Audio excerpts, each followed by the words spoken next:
가져가신 김치 다시 주세요. 나한테 없어. 나는 몰라. 아니, 그게 말이 돼요? 나한테 없다니까 그러네. 어머니가 가져가셨는데 어떻게 몰라요? 아, 다 나눠줬어. 뭐라고요?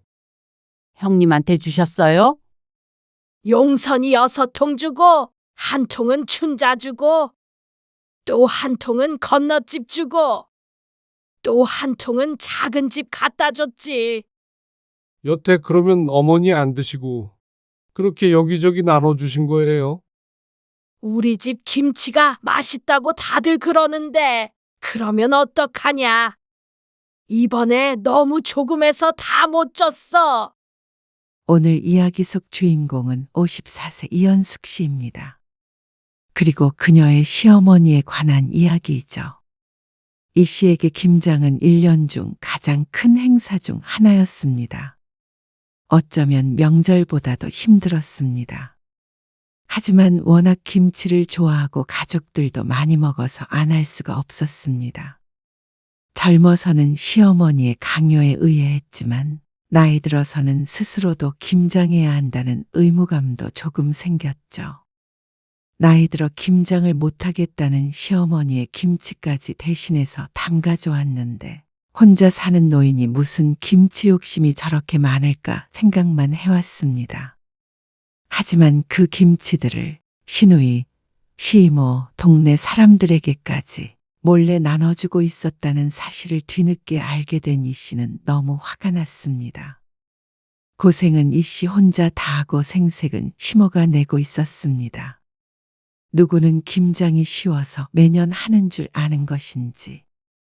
시모도 시모지만 시누이나 다른 시집 식구들도 얄밉고 괘씸했습니다. 재료값이라도 주면서 하라고 그러면 덜 화날 것 같았지만 그럴 사람들이 아니었습니다. 며느리를 시집의 공짜 노동력 정도로 생각하는 시집 식구들을 더 이상 참을 수 없었습니다. 뭐가 아쉽다고 식모 노릇을 이 나이까지 계속할까요? 이 씨는 시집을 엎어버리기로 작정했습니다. 하지만 남편이 먼저 마당에 김치를 뿌려버렸죠. 이 씨는 남편과 28년 전에 결혼했습니다. 그리고 딸 하나, 아들 하나를 낳고 살았습니다. 남편과의 사이는 좋은 편이었습니다. 크게 싸운 것도 28년간 손에 꼽았습니다. 그런데 그때마다 원인은 시집이었습니다. 시어머니 때문이었죠. 결혼식이 끝나고 첫가을이었습니다. 추석 뒤에 결혼식을 올렸기 때문에 사실상 첫 번째 시집 행사나 마찬가지였습니다. 어리면 어리다고 할 수 있었던 이 씨는 시어머니로부터 전화를 받았습니다. 이번 주말에 김장하러 와라. 일찍 와야 한다. 거절이라는 선택지는 애초에 존재하지 않았습니다. 시집은 이 씨의 집에서 1시간 정도 떨어져 있었습니다. 멀지 않은 곳이라 일찍 가는 건 어렵지 않았습니다. 하지만 가서 겪었던 중노동이 이 씨를 알아눕게 했습니다. 김치를 먹는 것만 해봤지 직접 김장을 해본 건 처음이었는데 이럴 거면 차라리 김치를 안 먹고 마는 게 낫겠다는 생각까지 했습니다. 남편도 돕고 했는데도 나중엔 허리를 펴는 것조차 쉽지 않았습니다. 그리고 저녁쯤 되자 시누이가 검정 봉지를 들고 찾아왔습니다. 고기 사왔어요. 김치엔 고기를 먹어야지. 잘 사왔네. 시어머니와 같은 동네에 사는 시누이였는데 어디서 뭘 하다가 온 건지 몰랐습니다. 고기 몇 근 사오고 어찌나 생색을 내던지. 불만이 있었지만 표를 내진 못했죠. 김치 3통 가져가라. 잘 먹겠습니다. 남편도 지쳐 보였습니다. 김장김치에 수육을 먹고 밥도 먹고 하니까 이미 늦은 시간이었습니다. 재료값 장난 아니게 들었어. 그럴 것 같아요. 몇 포기인지 세어보지는 않았지만 식구들이 다 먹고도 넉넉할 정도였습니다. 그래서 고개를 끄덕였더니 옆에서 김치를 챙기던 시누이가 얌체 같은 목소리로 끼어들었습니다. 올케는 눈치가 없네. 네? 김치를 그렇게 많이 챙겨가면 재료비라도 좀 보태야지. 아, 당황해서 남편을 쳐다보니까 남편도 거기까지는 생각하지 못한 것 같았습니다. 이 씨는 부랴부랴 가방을 찾았는데 도대체 얼마나 줘야 할지 알 수가 없었습니다. 지갑에는 10,000원짜리 몇 개가 있었는데 몇 장 되지 않았습니다. 이 정도로는 안 될 것 같기는 해서 고민하는데 시어머니가 말했습니다. 나중에 통장으로 넣어줘. 아, 네. 나중에 남편에게 얼마 보내면 좋을지 상의해야겠다 싶어서 안심했습니다. 그래서 일단 김치를 3통 들고 집에 돌아왔습니다. 10만 원 정도 보내면 되지 않을까? 남편의 말에 이 씨는 눈을 크게 떴습니다. 김치 3통을 가져오는데 10만 원이라니요. 게다가 하루 종일 노동한 것도 있는데 10만 원은 과하다고 생각했습니다. 당시 김치 시세는 잘 모르긴 해도 사 먹어도 그보다는 덜 들 게 분명했죠. 그래도 종일 고생하셨는데 5만 원은 좀 그렇지 않아? 고생은 같이 했는데 그러면 형님도 그 돈 내시는 거야? 나중에 나타나서 김장을 하는 척만 하고 실컷 놀다간 시누이가 떠오를 수밖에 없었습니다. 그러자 남편이 대답했습니다. 누나는 고기 사왔으니까. 고기를 아무리 많이 사왔어도 10만 원어치가 될 리가 없었습니다. 일도 안 했고 말이죠. 억울하긴 했지만 계속해서 따지진 못했습니다. 그랬다가는 시집 식구들 험담하는 꼴밖에 되지 않을 것 같았습니다. 이번 일로 남편이랑 싸우고 싶지는 않았습니다. 그런데 다음날 남편이 시어머니와 통화한 뒤로는 오히려 남편이 화가 났습니다. 어머니가 20만 원을 보내라고 그러시네. 뭐라고? 20만 원? 그것이야말로 어처구니가 없는 금액이었습니다. 김치통 3개에 20만 원이라니. 그때 20만 원이었으면 김치에 금을 뿌려야 할 것 같았습니다. 어제 이 씨 부부가 가져온 것은 김치가 아니라 금치였습니다. 황당해서 말이 안 나왔는데 그건 남편도 마찬가지인 것 같았습니다. 재료비가 아무리 비싸봤자잖아. 가져간 사람이 여럿인데 어떻게 우리가 20만 원씩이나 내? 이상한데. 둘이 가서 일했는데 말이야. 그래도 남편도 이상하다고 생각해서 다행이었습니다. 아무 생각 없이 20만 원을 보내버렸다면 우라통이 터졌을지도 몰랐습니다. 이럴 줄 알았으면 가지 않았죠. 그러면 어떡해? 어머님이 보내라고 그러셨다면서. 10만 원만 보내자.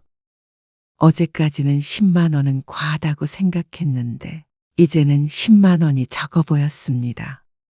하지만 결론적으로 말하자면 이 씨 부부는 20만 원을 보내야 했습니다. 남편이 전화를 걸었다가 욕을 한 바가지 먹었고 가져간 김치도 도로 가져오라면서 시어머니가 호통을 치자 이 씨 부부가 결국 지고 말았죠. 성질머리 같아서는 김치도 도로 갖다 주고 이제부터 김장에 안 가겠습니다. 하고 싶었지만 그러지 못한 남편도 이해는 갔습니다. 그랬다가는 이제부터 연을 끊고 살자고 하는 것이나 마찬가지였습니다.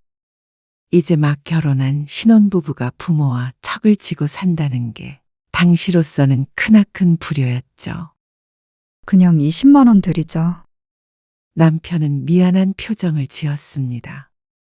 하지만 1년 내내 먹는 김치, 좋은 재료로 맛있게 만든 걸 조금 비싸게 샀다고 생각하자 싶었습니다. 매달 나가는 돈도 아니고 그렇게 받아야 시어머니가 납득을 하겠다는데 어쩔 수 없다고 생각했죠. 그렇게 매년 시집에 가서 김장을 했고 그때마다 종일 일도 하고 상당한 돈도 내고 돌아왔습니다. 김치는 3통을 가져올 때도 있고 2통을 가져올 때도 있고 부족하면 더 가져다 먹을 때도 있었습니다. 그리고 재료값을 내는 것은 물가가 올라감에 따라 조금씩 올랐죠. 그래서 나중에는 50만 원 정도를 드리기도 했습니다. 참 못할 짓이다 싶었습니다. 사먹는 것보다 늘 많은 돈을 재료비로 냈죠.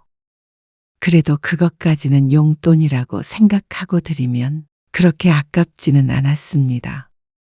김장 때마다 육체적으로 그리고 정신적으로 힘든 게 더 컸습니다.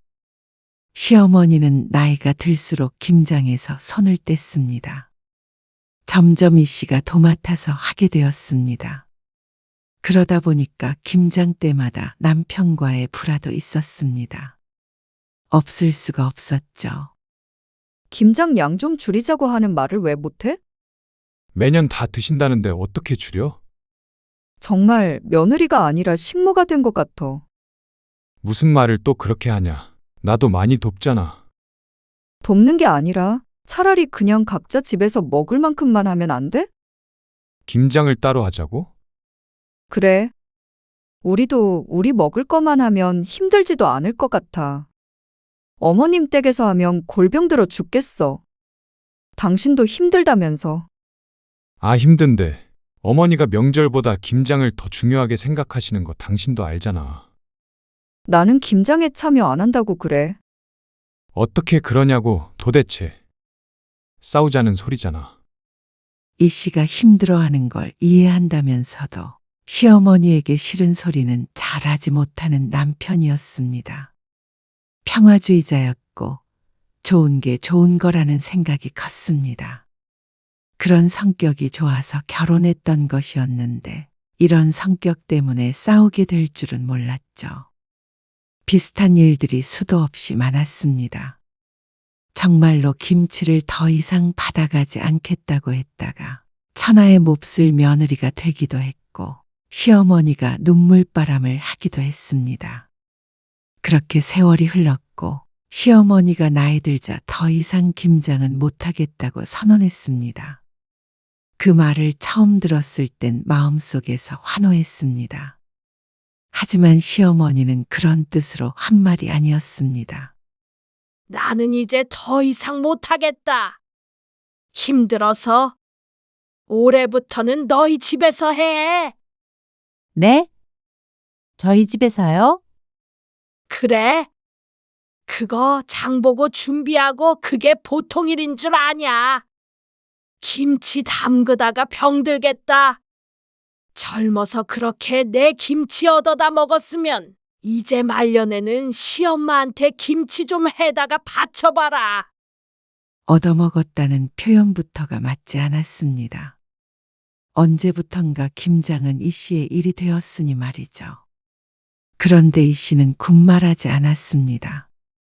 어쩌면 이 씨의 집에서 하는 게 더 나은지도 몰랐습니다. 그러면 적어도 1시간 거리를 왔다 갔다 하지 않아도 되고 재료비를 따로 들이지 않아도 되니까 말이죠. 시어머니는 처음엔 김장 때마다 참석해서 지휘를 하더니 나중에는 그것마저도 힘에 붙였는지 전화로 일정만 묻고는 말았습니다. 그리고 김장이 끝나면 시누이를 대동해서 김치를 가지러 왔죠. 아니, 어머니 아버지 두 분이서 무슨 김치를 그렇게 많이 드신다고 그래. 누나도 좀 얻어다 먹고 그러니까 그렇겠지. 그래도 너무 많은 거잖아. 어머님 몫으로만 몇 포기야? 작년에 시어머니가 우겨서 김장을 100포기를 했습니다. 시어머니는 참석하지도 않았고 오로지 이 씨 부부 둘이서 해냈습니다. 그래도 옆에서 잔소리하고 타박하는 사람이 없어서 마음은 편했지만 알아놓는 건 똑같았습니다. 이 씨도 김장김치를 많이 먹는 편이었습니다. 남편도 김치를 워낙 좋아해서 김치찜, 김치찌개 같은 요리도 자주 해먹었고 생김치도 무척 좋아했죠. 그런데도 많이 먹어봤자 1년에 3, 4통 정도 먹을까요? 자취하는 아들, 딸도 한 통을 반으로 나눠줬는데도 시어머니가 챙기는 만큼은 아니었습니다. 그것도 많다고 생각했는데 매년 김치가 남았다는 소리가 없는 걸 보니까 어떻게든 드시긴 하는 것 같았습니다. 그런데 며칠 전에 전화가 온 것이었습니다. 한 20포기 정도는 더 해야 할 것 같은데. 네? 어머님, 지금도 너무 많아요. 많기는 뭐가 많어. 하는 김에 조금 더 하면 되지. 서너 포기 더하란 말처럼 가볍게 얘기하는 시어머니. 하지만 여기서 양을 더 늘리면 정말 알아놓을지도 몰랐습니다. 식구가 도대체 몇이나 된다고 자꾸만 김치 욕심을 내는지 몰랐습니다. 시누이가 조금 챙겨가 봤자 노인 둘이 다 먹지도 못할 것 같았죠. 하지만 시어머니는 막무가내였습니다. 내가 먹는다는데 왜 네가 못 먹는다고 난리냐? 강짜를 부리기 시작하면 답이 없었습니다. 시어머니는 김치를 맡겨놓은 듯이 말했습니다. 내가 김장해서 줄 때는 몇 포기를 해도 말이 없더니 네가 하려니까 힘드냐? 그게 아니고요. 20포기는 더 해야 해. 알아서 다 먹을 테니까 쓸데없는 걱정은 하지 말어. 그리고 배추 절여진 거 살 생각은 추워도 말어라. 지난해에 절여진 걸 사서 하자고 했다가 얼마나 혼쭐이 났는지 몰랐습니다. 그 얘기를 또 꺼내면서 신신당부를 했습니다. 전화를 끊었는데 옆에서 듣고 있던 남편도 한숨을 쉬었습니다. 어머니 아버지는 참 아무튼 옛날 분들이라 그래. 김치에 대해서 유별난 그런 게 있잖아. 유별난 것이야 알겠지만 왜 며느리를 잡는지 이해가 가지 않았습니다. 그래도 당신이 한 김치가 맛은 있잖아. 어머니보다 나아. 그래서 어머니가 당신 김치 맛 가지고는 절대 뭐라고 안 하시는 거 알지. 이 씨의 기분을 풀려고 하는 소리였지만 그런다고 김장이 행복해지는 것은 아니었습니다. 차라리 음식 솜씨라도 없으면 모르겠는데 이 씨는 김치를 시어머니에게 배우긴 했지만 지금 이 씨 혼자 김장하는 게 훨씬 맛있긴 했습니다. 주변에서 맛본 사람들마다 서로 사가겠다고 할 정도였습니다. 하지만 그럴 거면 김장 공장을 차리지 힘들게 남 먹을 것까지 하고 싶지는 않아서 판 적은 없었죠. 이 씨는 김장을 앞두고 새로 배추를 20포기나 다시 사야 했습니다. 배추값이 비싸서 그것만 해도 지출이 컸는데 이러다가는 김장으로 생활비가 거덜날 것 같았습니다.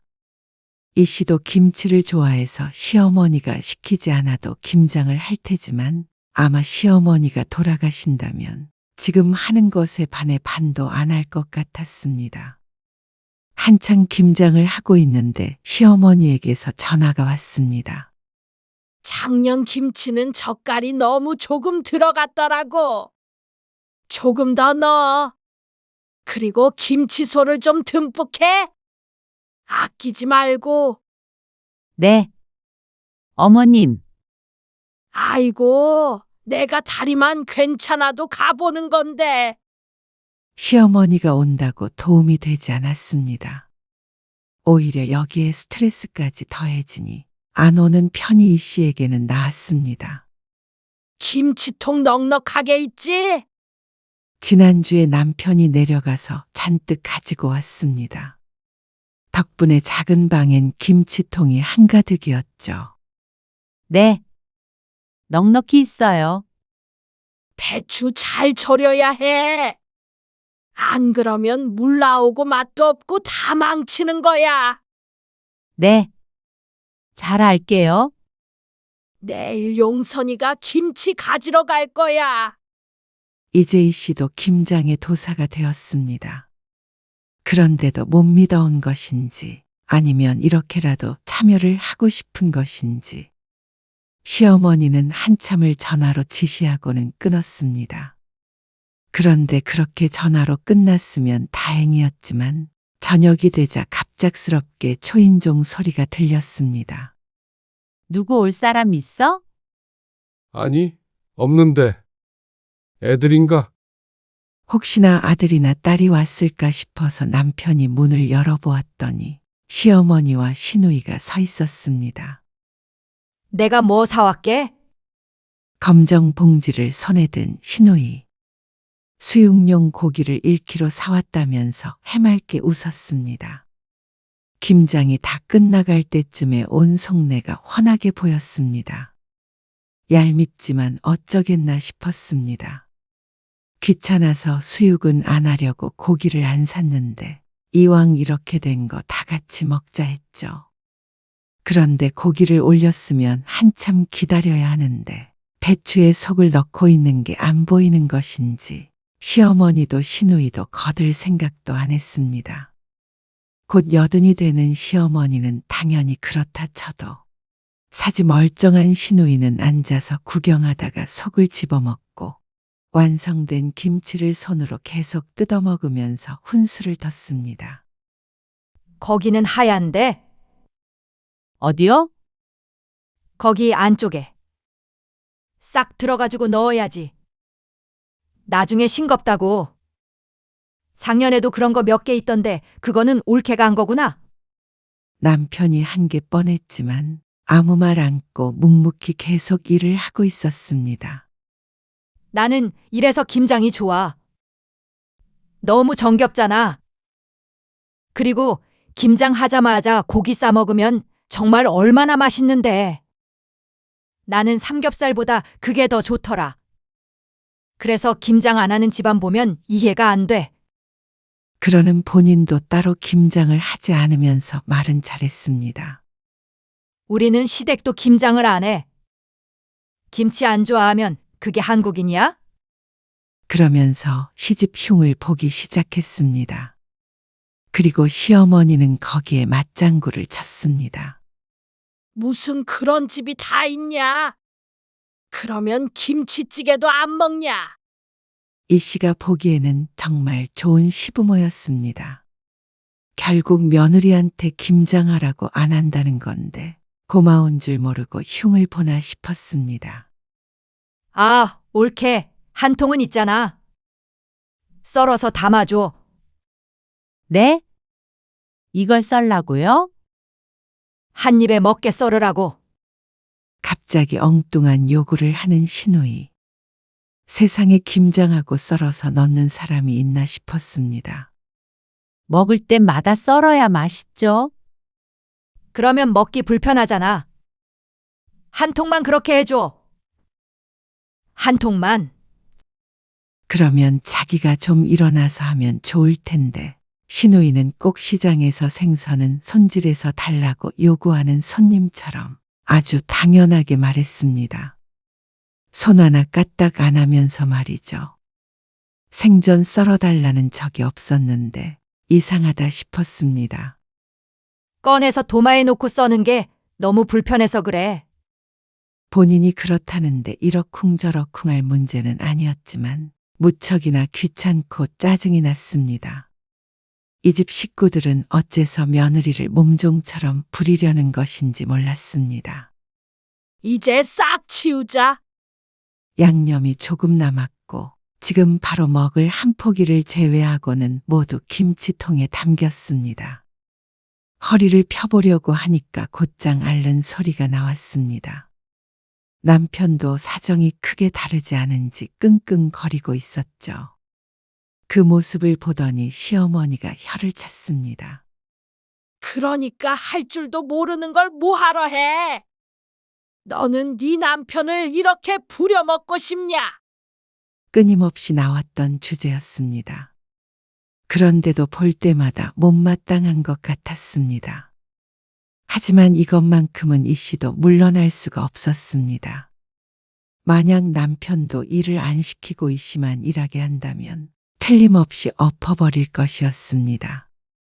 다 정리하기도 전에 시누이가 식탁에 앉으며 말했습니다.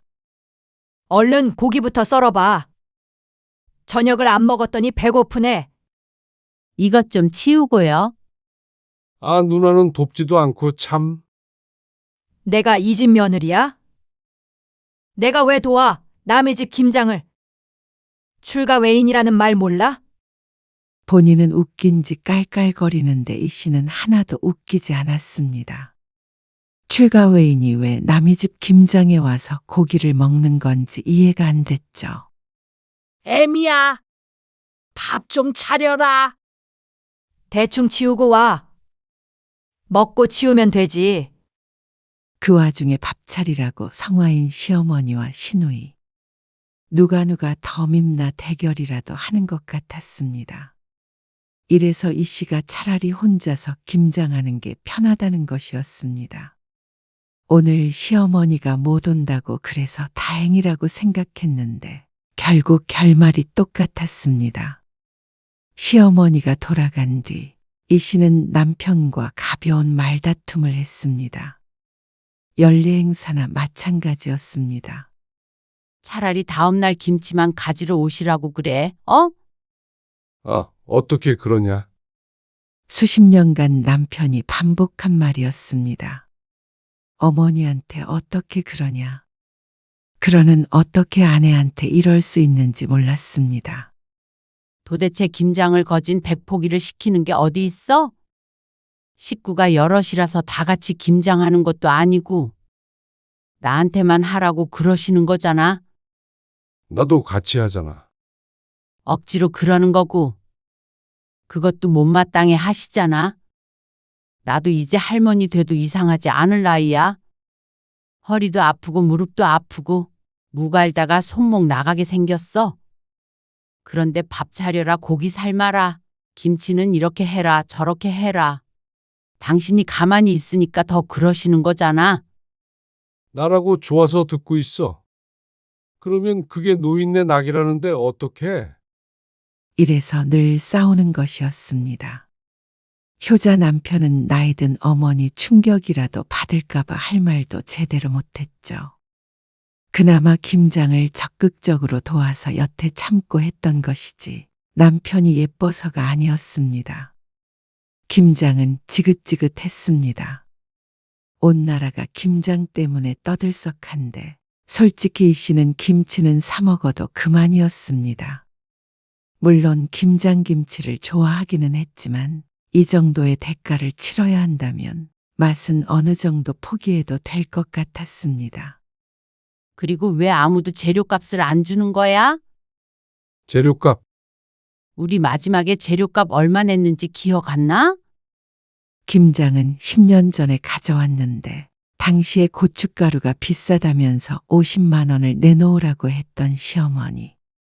적어도 시누이도 어느 정도는 내고 있는 줄 알았는데 그게 아니었습니다.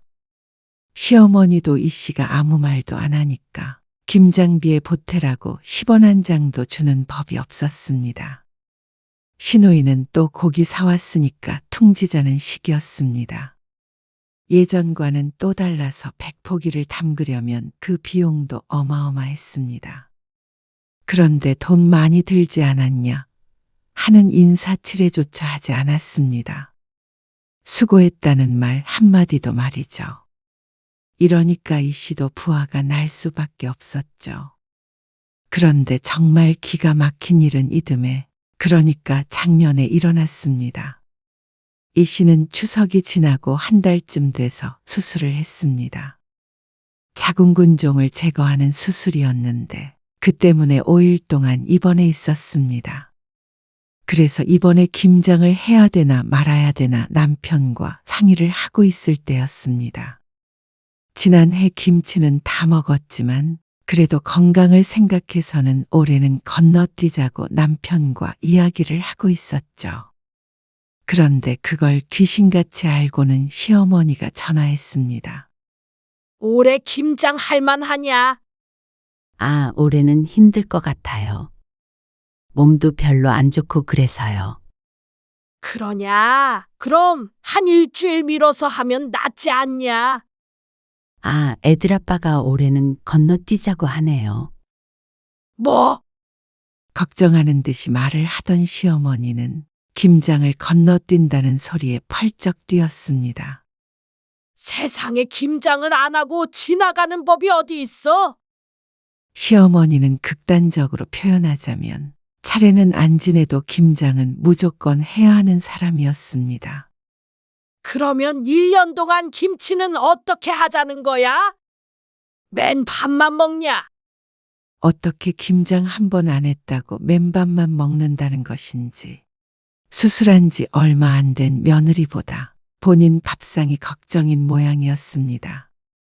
남편이 전화를 바꿔서 설득해도 소용이 없었습니다.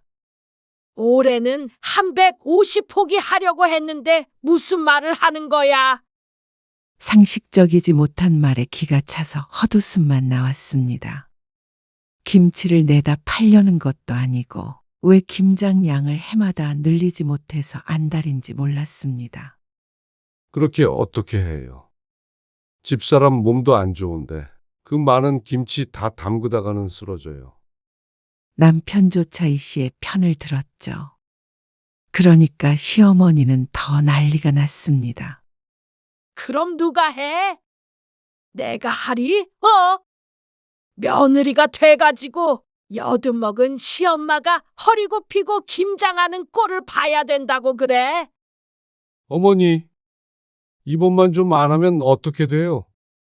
한국 사람이 김치 없이 어떻게 사냐? 아니, 어머니는 도대체 식구가 많지도 않은데 무슨 김치를 그렇게 많이 담그자는 거예요? 그 부분은 도저히 이해가 안 됐습니다. 그래봤자 시아버지와 시누이밖에 더 있나 싶었습니다. 그럼 150포기는 아니더라도 작년처럼은 해. 쉬엄쉬엄 하면 되잖냐? 쉬엄쉬엄 130포기를 담그라는 말이 과연 말이 되는 소린지, 그것도 환자한테 막무가내로 김치를 만들어내라는 신보가 대단했습니다. 그러다가 애엄마 잘못되면 책임지실 거예요? 며느리한테 김치 몇 통 얻어먹으려다가 내가 아들한테 이런 소리나 들어야겠냐? 그러자 남편이 말실수했다는 듯이 잠시 한숨을 쉬었습니다. 그러고선 이 씨를 쳐다보는데 그렇게 보면 어떻게 하라는 것인지 몰랐습니다. 수화기 너머에서는 거의 흐느끼는 소리가 들렸습니다. 며느리라고는 하나 있는데 이런 말도 들렸고 서러워서 못 살겠다는 말까지 들리는 것 같았습니다. 이 씨는 가슴이 울컥 뜨거워졌습니다. 도대체 며느리를 언제까지 갈아댈 것인지 궁금했습니다. 이제 이 씨의 나이도 결코 적지 않았습니다. 그러면 한칠 80포기만 해라. 그러자 남편이 한숨을 쉬면서 대답했습니다. 그것도 많아요. 30포기만 할게요. 내년에는 조금만 드세요. 그래? 알았어. 평소에 하던 김장 양보다 훨씬 적었지만 시어머니는 그러자 했습니다. 전화를 끊고 남편이 말했습니다. 내가 할 테니까 당신이 옆에서 말만 해줘. 남편으로서는 현실적인 타협을 한 것 같았지만 그래도 속이 상했습니다. 시누이도 있고 그런데 어째서 며느리만 모든 집안일을 도맡아 해야 하는 것인지 몰랐습니다. 남편이 하겠다고는 했지만 그런다고 속상한 마음이 사라지는 건 아니었습니다. 시어머니는 며느리가 아픈 줄 알면서도 시킨 것이기 때문이었죠. 그래도 남편이 어떻게든 해서 주기만 하면 시어머니 하소연은 안 들어도 되겠구나 싶어서 이 씨는 그냥 그러라고 했습니다. 남편이 자기가 하겠다는데 그것도 싫다고 하면 그건 이 씨의 신보가 안 좋은 것일지도 몰랐습니다. 그런데 참 쉽지가 않았습니다. 여보, 비켜봐. 나도 할게. 아니, 앉아 있으라니까. 당신 힘들잖아. 괜찮아? 양 얼마 안 되니까 같이 얼른 끝내자. 평소 하던 것에 비하면 별거 아니었습니다. 30포기보다는 더 됐지만 그래도 수월했습니다. 매년 이 정도만 하면 바랄 것이 없었습니다. 혹시나 시어머니나 시누이가 올까봐 어디 놀러 간다고 했던 날짜를 기억해서 딱 그날에 맞춰서 했습니다. 시누이가 고기라도 사온다면 그것만큼 피곤한 일이 없었습니다. 어머님이 가지러 오신대? 내일 오전에 누나랑 들른대. 내일 오전에? 우리 없잖아. 말했더니 꺼내두면 가지고 간다고 그러시네. 평소보다는 수월했어도 노동은 노동이었습니다. 이 씨는 김장이 끝난 후에 푹 퍼져 있었습니다. 고기고 뭐고 입맛도 없었습니다. 다음 날 이 씨는 남편과 함께 외출했습니다. 오전에 아들, 딸들을 만나서 시간을 보내다 점심을 먹고 헤어졌습니다. 그리고 집에 와서 귀신에 홀린 것 같은 기분을 느껴야 했습니다. 어머님 왔다 가신 거 맞지? 남편은 말이 없었습니다. 어제 김장한 것을 통에 담으니까 11통이었습니다. 그 중에서 6통을 드린다고 아침에 꺼내놨는데 그것은 당연히 없었고 김치 냉장고도 텅텅 비었습니다. 이 씨 부부가 먹던 묵은지 반통만 남아있었죠. 아니, 지금 김치통 11개를 다 가져가신 거야?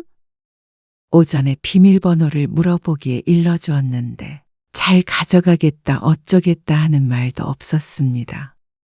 어련히 꺼내져 있는 6통을 가져갔겠거니 싶었는데 그게 아니었죠. 허탈하고 황당한 감정이 앞섰습니다. 살다 김치를 도둑 맞는 것은 처음이었습니다. 어떻게 이런 일이 다 있나 실소가 나왔습니다. 너무 어이가 없으면 웃음이 나는데 지금이 딱 그때였습니다. 남편도 충격을 받은 모양이었습니다. 어제 저녁 늦게까지 김장하고 치우느라 고생을 많이 했는데 그걸 전부 홀랑 가져가 버릴 줄은 남편도 상상도 못했겠죠. 열받아서 안 되겠는지 시어머니에게 전화를 걸었지만 받지 않았습니다. 이 씨 부부는 차를 타고 시어머니의 집에 찾아가려고 마음먹었습니다. 바보처럼 그냥 있을 수는 없었죠. 차 타고 1시간을 가더라도 가서 도로 가져오자 싶었습니다. 그런데 시어머니의 집에 도착하자 더욱 황당해졌습니다. 시어머니의 집에는 김치통이 3개뿐이었습니다. 진짜 너무하신 거 아니에요? 아픈 며느리 닭달에서 김장하게 하셔놓고 어떻게 그걸 몽땅 가져가 버리세요? 그러면 원래 먹는 양이 있는데 절반만 가져가라는 거야? 너희는 맨날 사 먹네 어쩌네 했잖아. 그러면 너희는 내년에 사서 먹으면 될 거 아니야. 너무나도 뻔뻔한 시어머니의 말에 화가 치밀어 올랐습니다. 6통만 가져가라고 할 때는 알았다고 그러더니 사람이 없는 틈을 타서 도둑질을 하다니 남에게 말해도 안 믿을 이야기였습니다. 5통은 다시 주세요. 남편이 굳은 얼굴로 말했습니다. 남편도 시어머니의 행동에 열이 받는 모양이었습니다. 그런데 시어머니는 모르쇠로 일관했습니다. 나한테 없어. 나는 몰라. 아니, 그게 말이 돼요? 나한테 없다니까 그러네. 어머니가 가져가셨는데 어떻게 몰라요? 아, 다 나눠줬어. 뭐라고요? 시어머니는 황당한 말을 했습니다. 2통을 빼고는 전부 나눠줬다는 얘기였습니다. 그러면 9통이 다른 사람에게 있다는 소리였죠. 형님한테 주셨어요? 시누이도 매년 김장한 것을 챙겼기에 그건 그러려니 했습니다. 하지만 9통은 많았습니다. 시누이네는 식구도 없는데 말이죠. 용선이 6통 주고 1통은 춘자 주고 또 1통은 건너집 주고 또 1통은 작은 집 갖다 줬지. 황당했습니다. 참 골고루도 나눠졌다 싶었습니다. 시모의 이웃에 작은 집까지. 그러면서 원래는 누구도 주고 누구도 줘야 했는데 못 줬다고 한탄했습니다. 여태 그러면 어머니 안 드시고 그렇게 여기저기 나눠주신 거예요. 이상하다는 생각은 했습니다. 아무리 김치를 좋아한다고 해도 남다르다고 생각했습니다. 어떻게 얼마나 먹는지는 확인할 길이 없기에 당연히 시어머니가 먹고 있다고 생각했습니다. 하지만 11통 중에서 3통만 있는 걸 보면 그동안에도 시어머니는 그렇게 많이 필요한 것도 아닌 것 같았습니다. 우리 집 김치가 맛있다고 다들 그러는데 그러면 어떡하냐? 이번에 너무 조금해서 다 못 쪘어. 아니, 재료비도 그렇게 많이 받아가 놓고는 그걸 다 딴 사람을 줬다고요? 원래 그렇게 다 나눠 먹는 거야. 왜 며느리 부려서 어머니가 남한테 생색을 내신 건데요? 남편이 따지자 시어머니도 울컥했습니다. 부리긴 뭘 부려. 그리고 누나는 뭘 그렇게 많이 가져간 건데요? 시누이가 가져간 김치의 비율이 압도적이었습니다. 그거는 형님도 어디 나눠줘야 한대요? 재현이네 있잖냐. 거기 며느리도 우리 집 김치만 먹는 데잖아. 그리고 그 사돈네도 말이야. 기가 막힐 노릇이었습니다. 그러니까 시누이의 며느리도 그 김치를 갖다가 먹었고 시누이의 사돈까지 여태 김치를 나눠줬다는 말이었습니다. 지난번에 김치를 작게 잘라달라더니 아마 그 며느리가 먹기 불편하다고 했는지 어쨌는지 또 모를 일이었습니다. 그러니까 비상식적으로 많은 양의 김장을 한 것이 이해가 갔습니다. 아마 이번에도 김장을 많이 했다면 그 사람들이 더 많이 가져갔거나 더 많은 사람들이 가져다가 먹었겠죠. 그동안 고생했던 일들이 주마등처럼 스쳐 지나갔습니다. 6통 가지고 누구 코에 붙이냐. 먹는 사람들이 몇인데 그래서 다 가져왔지. 그걸 왜 다 제가 담갔는데요? 이 씨도 화를 내지 않을 수가 없었습니다. 너무 억울했습니다. 어느 정도 주변 사람들과 나누는 것은 이 씨도 이해를 했습니다. 김장 때는 다들 그랬으니까 말이죠. 그런데 이건 너무했습니다. 정작 시어머니가 먹는 양은 얼마 되지도 않았던 것이었죠. 이 씨는 더 이상 참을 수 없었습니다. 그런데 김치를 도로 가져오려던 생각은 지금 바뀌었습니다. 이미 다른 사람들에게 나눠줬던 김치를 돌려받을 수도 없고 시어머니한테 있는 김치 2통을 챙긴다고 해결될 일이 아니었습니다. 이번 김장 비용이랑 여태까지 가져가셨던 거 다 주세요. 뭐라고? 하루 종일 일한 값도 주시고요. 제가 담근 김치 어머님한테 팔았다고 생각할게요. 그게 말이나 되냐? 어떤 시엄마가 며느리한테 김치를 사서 먹어? 저도 예전에 어머님한테 50만 원씩 드렸잖아요. 저는 와서 일도 했는데요. 내가 그 돈을 왜 주냐? 김치 좀 담가줬다고 돈을 달라고 그래. 말도 안 되는 소리를 하고 있어. 말이 왜 안 돼요? 저희는 할 일이 없어서 일한 줄 아세요? 그리고 애엄마 아픈 거 뻔히 아시면서 왜 이렇게 심술을 부리세요? 뭐? 심술? 안 주시면 김치 도로 받아올 거예요. 이거 2통 가져가라. 살다 줬던 김치 뺏어가는 놈들은 처음이다. 그러면 다른 사람들한테 간 김치도 받아와도 되는 거죠? 이 씨는 휴대폰을 들었습니다. 그리고 시누이한테 전화를 걸었죠. 형님, 김치 6통 가져가셨죠? 잠시 뜸을 들이다가 시누이가 말했습니다. 응, 왜? 엄마가 그래? 그거? 제가 수술하고 몸 안 좋은데 담근 김치인 건 아시죠? 근데 그거 다 들고 가셨더라고요. 아, 그거는 미안해. 내가 워낙 김치를 좋아하잖아. 재현이네 김치 줬고 사돈도 줬다고 했나요? 그럼 재현이한테는 제가 전화할게요. 돌려달라고.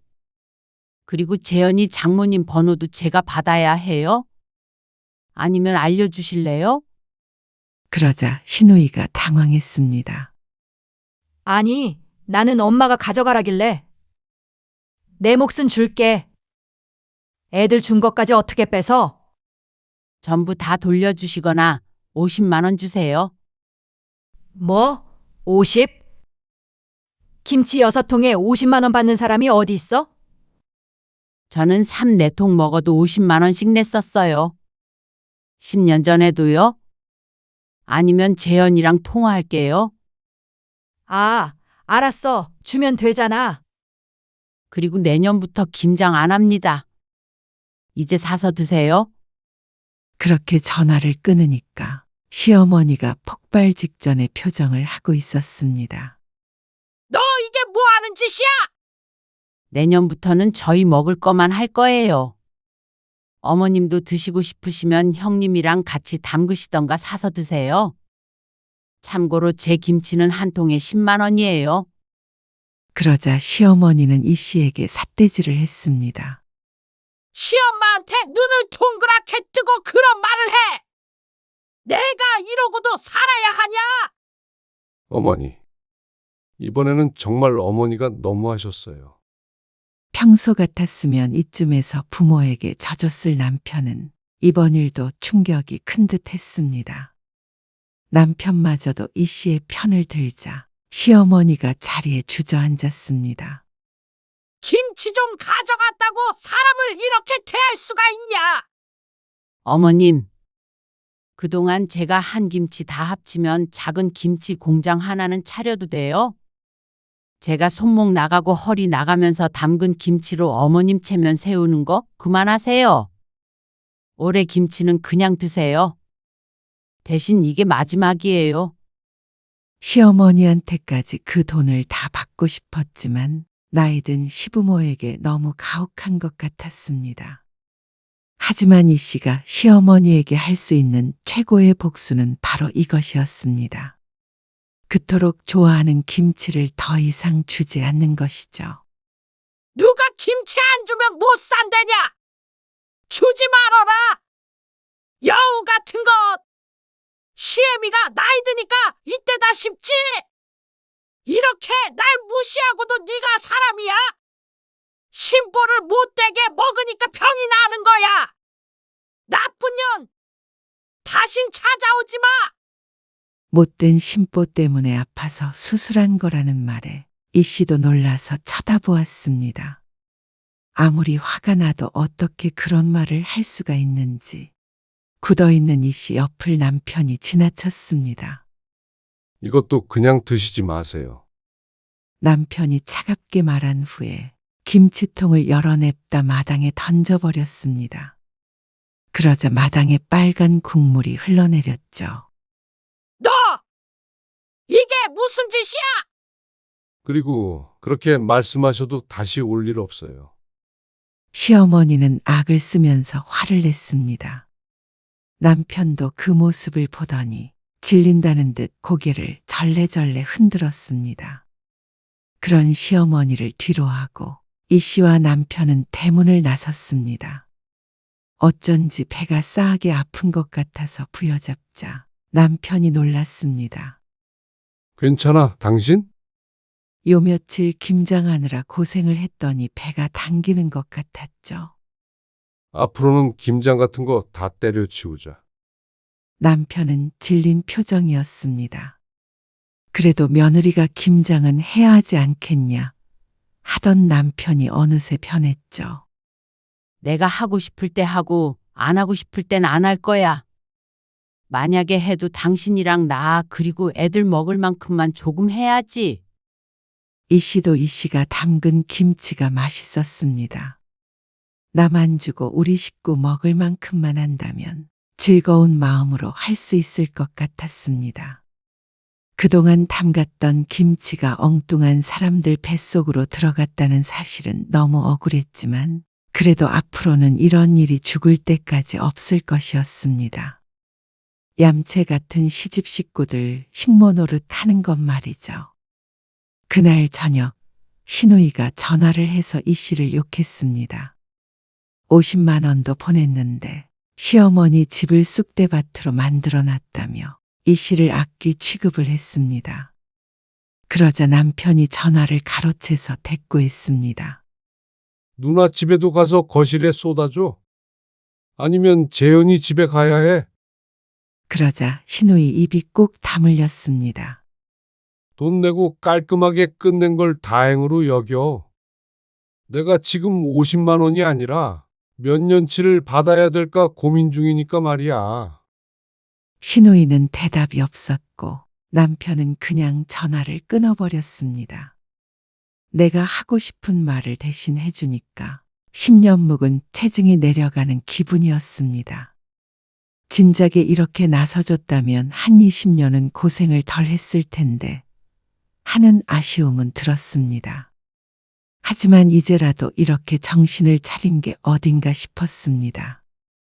효자가 돌아서면 더 무서운 법이었습니다.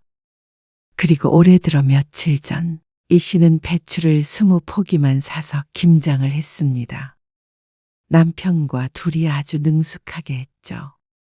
웃고 떠는 사이 김장은 금세 끝났고 모처럼 수육에 막걸리까지 곁들여 즐거운 시간을 보냈습니다. 그리고 시어머니에게서 연락이 왔습니다. 올해 김장하냐? 지난 1년간 연락도 없다가 대뜸 하는 말이었습니다. 그놈의 김치가 뭔지 종교보다도 더 심한 맹목적인 사랑이었습니다. 이미 했어요. 얼마 안에서 드릴 건 없네요.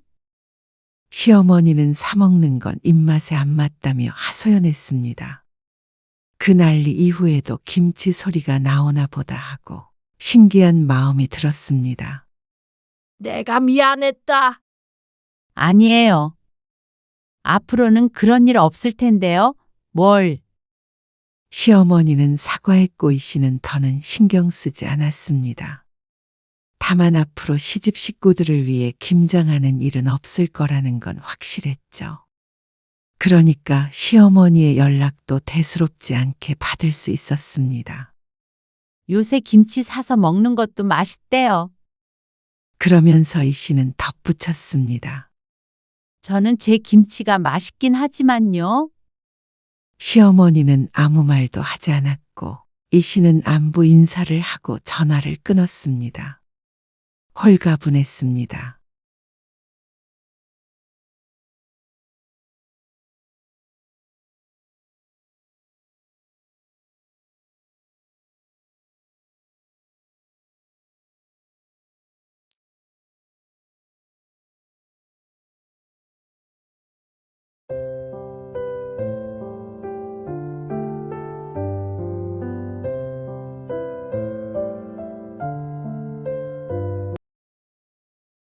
뭐?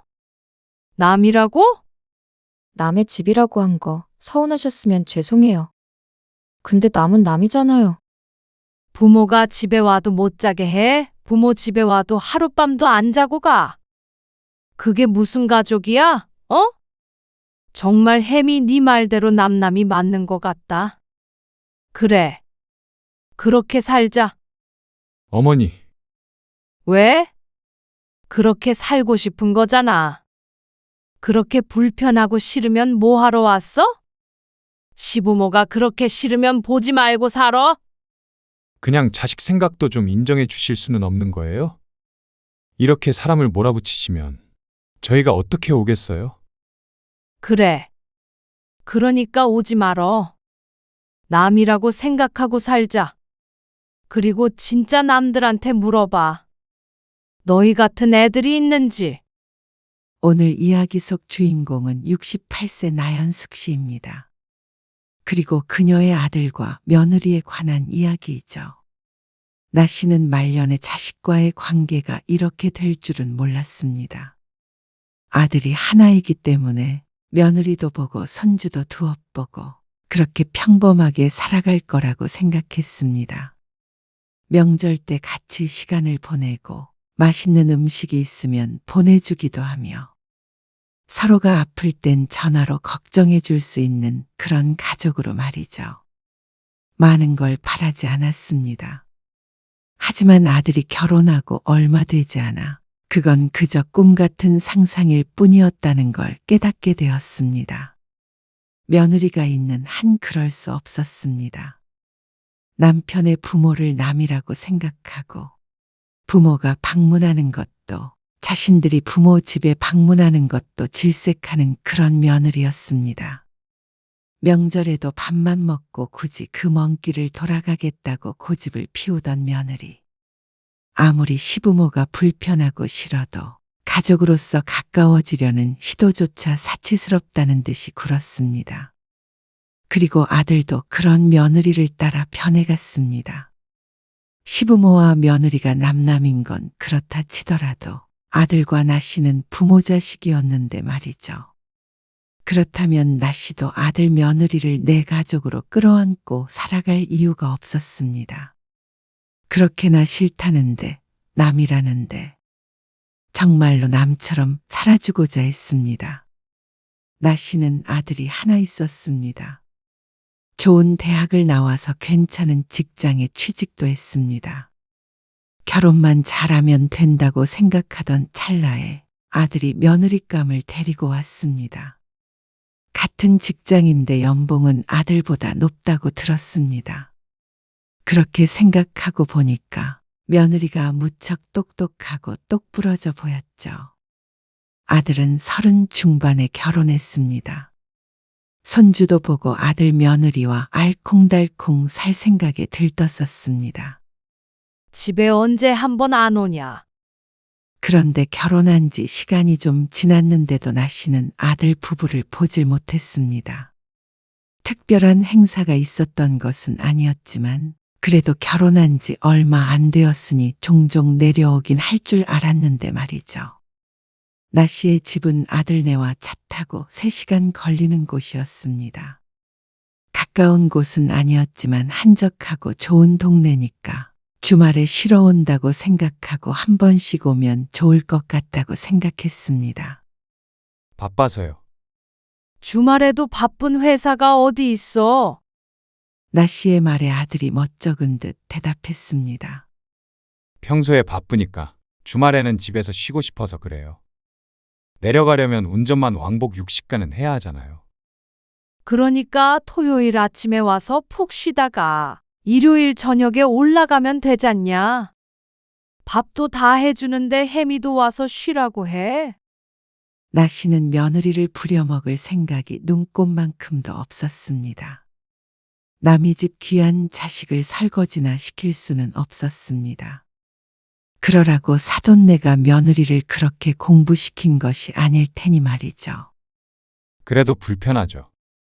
거기 가는 게 혜미한테 쉬는 건 아니니까요. 그래서 아들의 말이 서운할 수밖에 없었습니다. 단지 아들 내외 얼굴 좀 보고 싶은 부모의 마음을 몰라준다고 생각했습니다.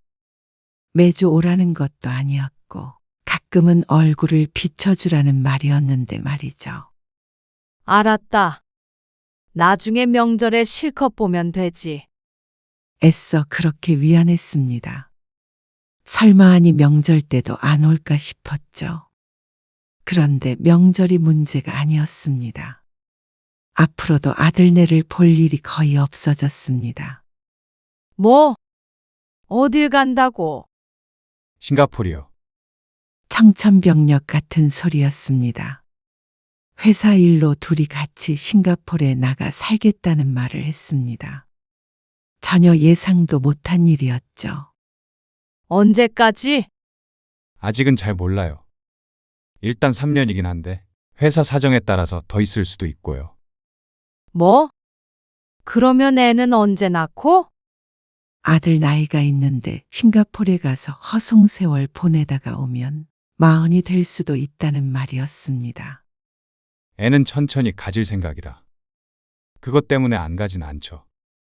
아들은 황당하다는 듯이 대답했습니다. 하지만 꼭 그게 아니더라도 아들이 싱가포르에 가는 건 달갑지 않았습니다.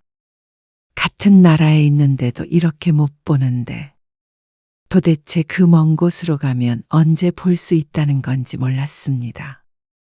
알콩달콩 살려던 나씨의 인생 계획은 시작부터 어그러졌습니다. 그래도 좋은 기회라잖아. 그걸 말려? 아니, 여보. 우리가 자식이 둘이에요? 셋이에요? 아들 하나밖에 없는데 몇 년 동안 외국에서 살겠다니? 그러다가 아예 눌러 산다고 하면요? 우린 자식 없이 살아요? 나씨가 이렇게 반응하는 것도 이유는 있었습니다. 경찬이도 회사 때문에 외국 나가서 다시는 안 돌아왔잖아요. 안 돌아오긴 무슨 전쟁터 나갔어. 명절 때 오잖아. 경찬은 시족하였는데 나씨의 아들처럼 회사에서 발령이 나서 해외로 갔다가 현지인 여자와 결혼해서 눌러 산 지가 10년이 넘었습니다. 거기는 그나마 딸이라도 하나 더 있어서 다행이라면 다행이었는데 시누이가 만나기만 하면 아들 잃었다고 한탄을 했죠. 나씨는 물론 아들이 결혼해서 가는 것이기에 싱가포르 여자와 결혼할 일은 없었지만 그래도 혹시나 살기 좋다며 안 돌아오겠다고 할까봐 무섭기도 했습니다. 하지만 그런다고 어떻게 아들네를 막을 수 있을까요? 놀러 가는 것도 아니고 회사 일 때문이라는데. 그렇게 아들은 결혼하고 1년도 안 돼서 해외로 파견을 가게 되었습니다. 며느리는 떠나기 전에 인사하러 와서 담담하게 말했습니다. 좋은 기회니까 다녀오겠습니다. 그래. 건강 잘 챙기고. 네, 한동안 못 볼 거라고 생각하니까 애틋했습니다. 아들이 좋아하는 음식, 며느리가 좋아하는 음식. 잔뜩 해놓고 먹였습니다. 아들이 더 이상 못 먹겠다고 할 때까지 말이죠. 술 한잔 하지. 아버지랑 아, 이따가 운전해야 돼요. 운전? 그런데 밥 먹다 말고 아들이 하는 말에 나씨가 눈을 크게 떴습니다. 밤중에 무슨 운전을 한다는 것인지 몰랐습니다. 집에 가야죠. 안 자고 가게? 짐도 덜 쌌고 할 일이 많아요. 어머니 아버지도 편히 주무세요. 자고 가지. 이 밤중에 운전을 해? 당연히 그럴 줄로만 알았습니다. 그냥 오갈 수 있는 거리가 아니기 때문에 아들이 오늘 다시 올라간다는 생각은 하지 않았죠. 그런데 아들은 시간도 얼마 안 늦었다고 대수롭지 않게 대답했습니다. 며느리를 쳐다보니까 미리 상의가 된 이야기였는지 아무렇지 않은 표정이었습니다. 당연히 오늘 돌아간다는 얼굴이었죠. 그래도 이제 가면 언제 볼지 모르잖니? 지난 명절이 한 달 전이었는데 싱가포르에 가는 것 때문에 뭐가 바쁘다며 못 내려왔었습니다. 그런데 이렇게 모처럼 와서 그냥 가버린다고 하니까 섭섭한 마음이 너무나도 컸습니다. 일찍 일어나려고 일찍 온 거였어요. 아들이 점심 전에 왔고 저녁을 일찍부터 먹어서 지금 시간이 7시였습니다. 꽤 오랜 시간을 있었고 두 끼를 같이 먹었지만 그래도 아쉽긴 했습니다. 어차피 밤에 잠만 자는 건데 의미 없죠. 아들의 말이 크게 틀리지는 않았습니다. 어차피 각자 방에서 잠만 잘 테니 아들이 있으나 집에 돌아가나 그게 그거였죠. 하지만 마음은 다르다는 걸 몰랐습니다. 내 새끼가 한 지붕 밑에서 같이 자는 것과 잠도 안 자고 돌아가 버리는 것은 다른 문제였죠. 어서 일어나 봐라. 그러면 도착하면 늦겠어. 하지만 남편은 아무렇지도 않게 아들 내외를 보냈습니다. 아들과 며느리도 당연하다는 듯이 짐을 챙겨서 떠났죠. 전화 드릴게요. 아들이 떠나고 나씨는 한숨을 쉬며 말했습니다. 애들이 왜 저렇게 차가운지 몰라. 차갑기는 바쁘니까 그렇지. 아니, 혜미가 우리 집을 불편해하나? 그런 것 같아서 적극적으로 아들네를 붙잡지 않았습니다. 그러면 더욱 불편해할 것 같아서 말이죠. 요즘 사람들의 개인적인 성격 때문에 그럴 수도 있다고 생각했습니다. 하지만 머리로 이해하는 것과 마음이 느끼는 것은 조금 다른 문제였죠. 그렇게 아들 부부는 싱가폴로 떠났습니다. 지훈아, 잘 지내? 네. 잘 지내죠. 밥은 잘 챙겨 먹고 있지? 거기도 쌀밥 있을 거 아니야. 네. 잘 먹고 있어요. 혜미도 바쁜데 밥 차려줄 시간이 있어? 어머니. 잠시만요. 제가 지금 출근해야 되는데 이따가 퇴근하고 나서 전화 드릴게요. 혜미도 지금 바빠? 혜미 한번 바꿔주지. 혜미는 나갔어요. 아마 정신없어서 전화 못 받을 거예요. 그래. 알았다. 아들이 떠나고 나시는 종종 전화를 걸었습니다. 다행히 간 곳이 미국 같은 데가 아니라 시차가 거의 없어서 다행이었습니다. 통화마저 잘 안 됐다면 무척 답답할 것 같았죠. 그렇지만 워낙 바빠서 그나마도 자주 연락하지는 못했습니다.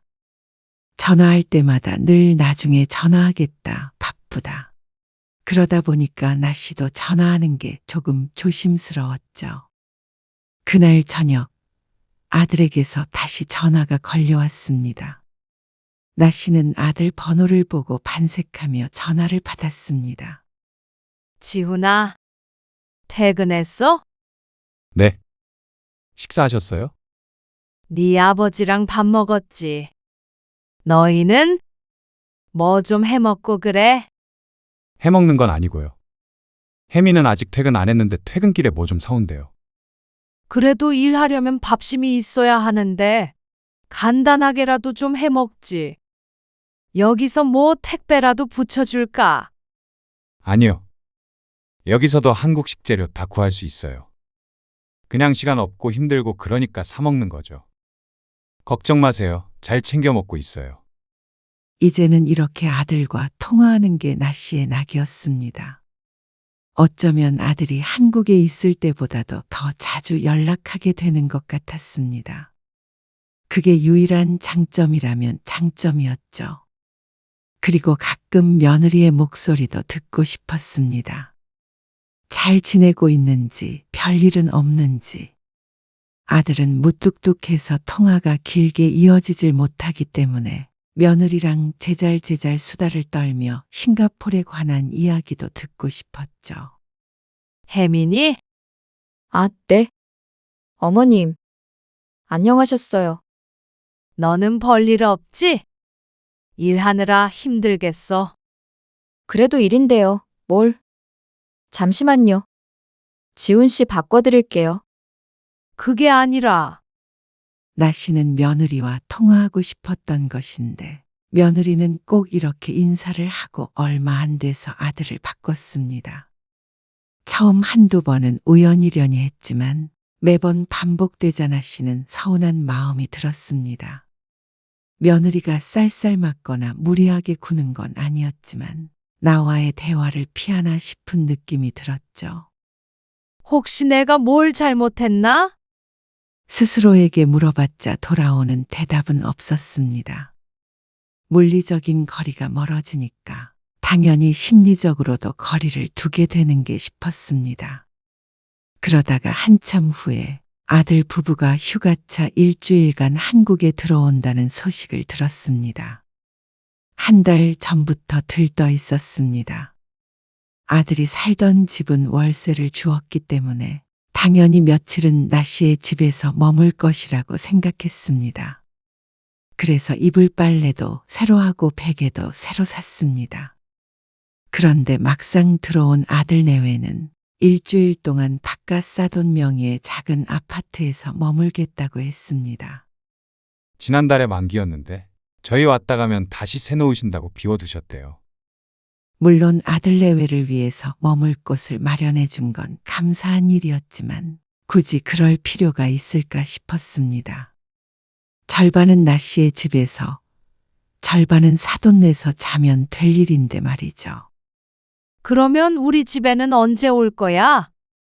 며칠 지내다 갈 거지? 사실 먼저 방문했으면 하는 마음이 컸습니다. 하지만 아들이 뜻밖의 말을 전해왔습니다. 며칠 지내는 건 힘들고 내려가서 하루 자고 올라올게요. 뭐? 하루? 어떻게 못 본 기간은 그렇게 긴데 단 하루밖에 안 있겠다는 것인지. 다른 건 몰라도 이건 정말 섭섭해도 될 문제였습니다. 그런데 이어지는 아들의 말에 나씨의 눈이 땡그랗게 커졌습니다. 그리고 저 혼자 갈 거거든요. 혜미가 사실 임신했어요. 그래서 입덧을 하는데 비행기 타고 오고 그러느라고 좀 힘들어해서 쉬게 하려고요. 임신이라는 단어에 너무나도 놀랐습니다. 천천히 갖겠다고 하더니 떠난 지 1년 정도 만에 임신을 했다는 말이었습니다. 너무 잘했다. 너무. 근데 거기서 계속 사는 거야? 애는 한국에서 낳고 길러야지. 거기 계속 살아야죠. 싱가폴도 병원 좋아요. 그건 희소식은 아니었지만 어쨌거나 나씨는 손자가 생겼다는 말에 너무 기뻤습니다. 혜미가 차 타고 여기까지 오긴 힘들겠지? 네. 웬만하면 같이 가려고 했는데 힘들어해서요. 그러면 내가 올라갈게. 아, 어머니가요? 아들은 당황스러워했습니다. 하지만 며느리가 임신했는데 이렇게 얼굴도 안 보고 다시 보낼 수는 없었습니다. 나씨의 머릿속이 무척 바쁘게 돌아갔습니다. 임신했을 때 좋은 음식이 뭔지 생각해내느라 말이죠. 아니에요. 어머니, 이번에는 그냥 저만 내려갈게요. 혜미 쉰다고 처가에도 마지막 날에 하루 간다고 했어요. 누가 쉬지 말라고 해? 며느리한테 대접받으려고 가는 거 아니야. 오히려 대접을 해주려고 간다는 말이었습니다. 그리고 며느리 입장에서도 임신했는데 시어머니가 아무것도 안 해주면 서운해할 수도 있었습니다. 임신했을 때 서러운 것이 오래가는 법이었습니다. 하지만 그런 나씨를 아들은 뜯어말렸습니다. 안 오시는 게 좋을 것 같아요. 제가 내려가면 되는데. 그리고 여기 저희 집도 아니고 빌려서 쓰고 있는 거라서요. 호텔도 아니고 아파트라면서? 누가 살아? 아니요. 그건 아니고 비어있긴 한데요. 저희 집이 아니니까. 누가 뭐라고 하는 것도 아닌데 너무 처가 눈치 보는 거 아니니? 그런 게 아니고요. 저희 집도 아니고 좀 그래서 주무시고 가시지도 못할 텐데. 어쨌거나 넌 혜미한테 물어보지도 않고 싫다고 그래? 나씨가 기분이 상했다는 듯이 대꾸하자 아들이 한숨을 쉬며 알았다고 했습니다. 며느리가 싫다고 하면 안 갈 생각이었습니다. 물론 정말 싫다고 하면 기분이 좋지는 않겠지만 말이죠. 그러면 올라오세요. 같이 식사해요. 하지만 며느리는 아들과는 달리 나씨 부부를 초대했습니다. 그래도 돼? 네. 오고 싶다고 하셨다면서요. 그렇지. 모처럼 만에 보는 거니까. 그리고 우리 손주도 임신했다니까 며느리 안 보고 가면 너무 서운하지. 네. 그러면 언제 오세요? 내일 아침 일찍 갈게. 나씨는 남편과 함께 기대에 부푼 마음으로 아들을 찾아갔습니다. 안녕하셨어요? 남씨는 인사하는 아들을 끌어안았습니다. 오랜만에 보니까 너무 좋았습니다. 안녕하세요. 그리고 며느리의 손을 꼭 붙잡았습니다. 아이고, 수고가 많다. 얼른 앉아. 나씨가 며느리 힘들까봐 얼른 소파에 앉혔습니다. 집은 크지는 않았지만 아담하고 깔끔했습니다. 일주일 머물기엔 무리가 없어 보였죠. 방도 2개인지 3개인지 여럿이 자기에 넉넉했습니다. 이것들 좀 싸왔거든. 여기 있는 동안에 먹어. 남으면 싱가포르에도 가져갈 수 있나? 나씨가 시골에서부터 싸온 반찬통을 몇 개 내놨습니다. 입덧을 한다기에 시큼한 무침 종류 몇 가지를 해왔고 장어탕도 끓여서 반찬통에 넣어왔습니다. 그런데 아들의 표정이 좋지 않았습니다. 여기 오래 머무는 것도 아니고 밥도 안 해먹는데 뭐하러 이런 거 싸우셨어요? 임신했을 때 좋은 음식이야. 그러자 아들이 작게 한숨을 쉬었습니다. 나씨가 반찬들을 싸는 동안에도 남편이 한 소리 했었는데 아들도 반응이 똑같았습니다. 마음이 조금 상하긴 했지만 내색하지 않고 말했습니다. 너희 배달이라도 시켜 먹을 때 펼쳐놓고 먹으면 되지. 네. 알겠어요. 나씨가 반찬통을 냉장고에 넣었습니다. 그리고 나씨 부부는 아들네와 마주보고 앉아서 두러두런 대화를 나눴습니다. 싱가포르에서 있었던 이야기도 했고 나씨도 근황을 이야기했습니다. 그러자 어느새 점심시간이 되었습니다. 뭘 차릴 만한 환경도 아니고요. 배달시켜 먹으려고 하는데 괜찮으세요? 아이고, 그럼. 짜장면도 좋아. 며느리가 일어나려고 하자나 씨가 말했습니다. 아이고, 앉아 있어. 입도 심하다며? 얼굴이 수척하다. 좀 나아졌어요. 걱정하지 마세요. 하지만 며느리의 표정은 편해 보이지 않았습니다. 음식이 도착하고 나씨가 냉장고에 있던 싸온 반찬들을 꺼내서 펼쳐놓았지만 며느리가 통 먹질 못했습니다. 들어가서 좀 쉬어. 식사를 마치고 아들이 며느리를 방에 들여보냈죠. 그러고 나씨 부부는 한참 있다가 저녁까지 먹었습니다. 사실 아들네에서 잘 생각으로 편한 옷을 챙겨왔는데 아들이 밥을 다 먹기가 무섭게 말했습니다. 돌아가시려면 빨리 일어나셔야죠. 그 말에 나씨는 조금 어이가 없었습니다. 차 타고 오는 데만 3시간이 걸렸습니다. 그런데 하룻밤 자고 가라는 소리도 안 하나 싶었습니다. 물론 못 잘 거라고 아들이 통화할 때 말은 하긴 했지만 충분히 자고 가도 될 만한 집이었습니다. 그리고 자고 가든 안 자고 가든 말은 꺼내보는 게 예의가 아닌가 싶었죠. 며느리도 당연하다는 듯이 배웅을 하려고 준비하고 있었습니다. 어떻게 이런 정없는 것들이 다 있나 싶었습니다. 빨리 가자. 남편은 나씨의 심중을 뻔히 알고 있었음에도 빨리 가자고 재촉을 했습니다. 방 많던데? 나씨가 은근슬에 말을 흘리자 며느리가 말했습니다. 제가 좀 힘들어서요. 아들도 아니고 며느리가 애둘러 거절을 하자 나씨는 더욱 충격을 받았습니다. 역시나 자신들이 달갑지 않았던 것이구나 생각했습니다. 나씨는 며느리를 생각해서 새벽에 일어나 반찬도 하고 며칠 동안 뭘 챙겨줄까 고심했는데 말이죠. 역시나 부모와 자식은 같을 수가 없는가 보다 싶었습니다. 하물며 며느리라면 시어머니가 머무는 게 불편하겠죠. 나오지 말고 쉬어. 집을 나서며 나씨는 뒤를 돌아보았습니다. 이렇게 짧게 보려고 올라왔던 것이 아닌데 허탈했습니다. 이러다가 또 훌쩍 비행기를 타고 가버리면 1년은 못 보는 건가 싶어서 마음도 안 좋았죠. 안녕히 가세요. 며느리는 전혀 아쉽지 않다는 듯이 배웅했습니다. 몸이 힘든 건 이해가 되지만 시부모를 이렇게 냉랭하게 대하는 게 맞는 건지 의문이 들었습니다. 다른 시부모들처럼 간섭하거나 시도 때도 없이 찾아오는 것이 아니라 1년 만에 보는 것이었는데 말이죠. 꼭 며느리에게 쫓겨나는 기분으로 나씨는 집으로 돌아와야 했습니다. 집에 도착하니까 늦은 시간이었죠. 처음으로 너무 허탈하고 서러운 감정이 들었습니다. 자식이 부모에게 이 정도로 선을 긋나 싶었죠. 하지만 아들네는 그런 나씨의 맘도 모르고 며칠 뒤 다시 싱가폴로 돌아갔습니다. 남은 시간 동안은 며느리가 쉬는데 시간을 썼다고 하는데 또 모를 일이었습니다.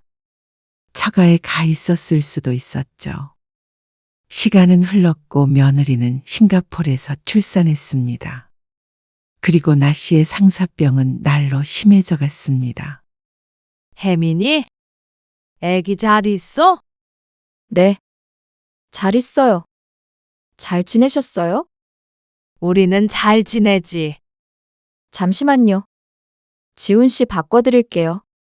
며느리는 몇 마디 나누지 않고 곧바로 아들을 바꿔주었습니다. 이제는 그것에도 익숙해졌습니다. 애기 사진 좀 보내달라니깐. 보내드릴게요. 정신없어서 그래요.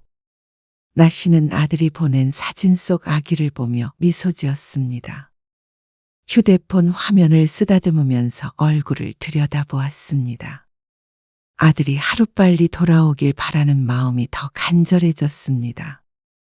직접 안아볼 수는 없고 보고 싶은 마음의 나 씨는 전보다 자주 전화를 걸게 됐습니다. 어차피 며느리도 회사를 잠시 쉬고 집에 있으니까 말이죠. 아, 어머님. 저 나중에 전화 드릴게요. 자고 있었어? 영상통화를 걸었는데 며느리의 퉁퉁 부은 얼굴이 화면을 스쳐 지나갔습니다. 정신이 없는지 화면이 계속 흔들리고 제대로 보이지 않았습니다.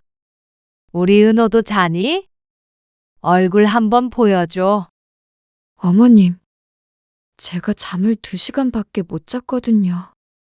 그리고 애 깨면 또 못 자요. 며느리가 작은 목소리로 하지만 차갑게 말을 내뱉었습니다. 그러고는 나중에 연락을 주겠다고 하고 전화를 끊었습니다. 잠깐 휴대폰으로 화면만 비추면 될 일인데 그것조차 하기 싫은 모양이었습니다. 처음에는 똑 부러진다고 생각했던 며느리는 사실은 차가웠습니다. 마음이야 어찌됐건 보통은 시어머니 말에 거절은 잘 안 하게 되는데 며느리는 그런 상식이 없었습니다. 전형적인 요즘 젊은이들 같았습니다. 아는 사람들 며느리들을 보면 싹싹하고 참한 그런 젊은이들도 많던데 나 씨의 며느리는 아니었죠. 그러던 어느 날이었습니다. 어머니, 햄이 피곤해요. 영상통화도 일주일에 한 번만 해요. 전화도 저희가 드릴 테니까 먼저 하는 건 자제해 주시고요. 아들이 며느리가 부담스러워한다면서 나 씨에게 이렇게 말했습니다. 자기 와이프 챙기는 건 알겠지만 그렇다고 부모에게 이런 식으로 말하나 싶어서 아들이 괘씸했습니다. 그러게 한국에 붙어 있었으면 이렇게 10번 영상통화 걸 시간에 한 번 만나면 되는 일이었는데 말이죠. 그 이후로 나 씨는 한동안 아들네에게 연락을 하지 않았습니다. 그러니까 아들네에게서 간간히 연락이 오곤 했습니다. 일주일 혹은 열흘에 한 번 꼴이었습니다. 그러다가 점점 뜸해졌고 서로 연락을 안 하고 지내는 시기도 있었습니다. 결국 손주 얼굴이 보고 싶었던 나 씨가 먼저 연락하긴 했지만 말이죠. 그리고 아들이 떠난 지 5년 만에 귀국을 했습니다. 예상했던 3년보다는 오래 있었지만 10년이 아닌 게 어디냐 싶었습니다. 곧바로 올 거지? 아들이 한국에 도착하자마자 전화를 해서 물었습니다. 당일은 아니더라도 적어도 다음 날에는 올 거라고 생각했습니다. 하지만 역시나 아들은 나 씨의 마음과는 정반대의 말을 했습니다. 바로는 못 가죠. 짐 정리도 해야 되고. 집 때문에 정신 없을 거예요. 월세를 줬던 집을 몇 달 전부터 비워놨고 큰 가전은 처가 빈 방들에 보관했다고 했습니다. 물론 그걸 다시 옮기고 하려면 정신 없을 것 같기는 했죠. 그러면 언제? 주말에 올래? 아, 그렇게 바로는 못 갈 것 같아요. 5일 정도의 시간이 있는데도 못 오겠다는 아들.